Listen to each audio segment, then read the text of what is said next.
Loading and aligning your garment on the Epson SureColor F2270. This video will show you an easy way to prevent misalignment prints. First, ensure you load the garment with the open end toward the printer.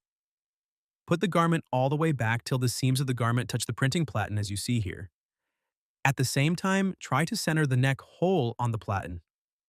It does not have to be perfect at first because we will check if the garment is even with the sleeve seams. This is to ensure the graphic looks level on the garment while you wear it. Now, we will take these points of the garment and move them away from the front of the platen.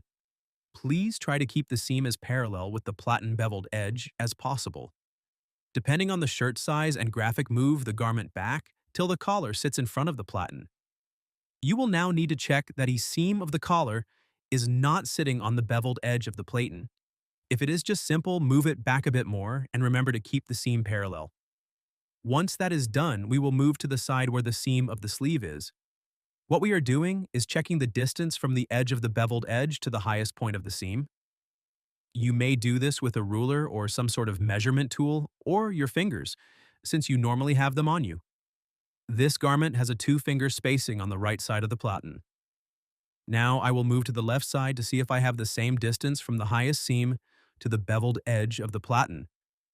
As you can see from the edge to the seam, I have the same distance as the opposite side. If I did not have the same distance on both sides, I would pull on the side that is shorter than the other to adjust my distance. All while keeping the seam in front parallel with the platen.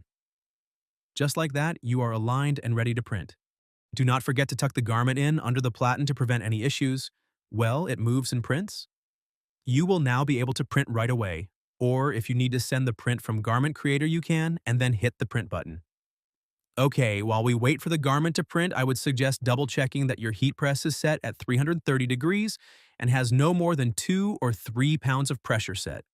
The print is done, and we will remove the shirt halfway off the platen. This is to prevent the graphic from touching itself or you while grabbing the tail end of the garment.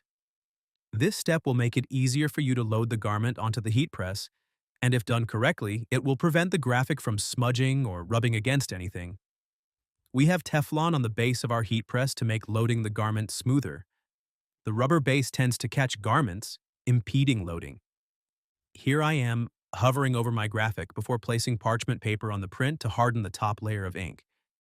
Do this for about 20 seconds to improve your graphic finish. Place your parchment and press for 30 seconds. Just like that, you have an even print on an XL shirt.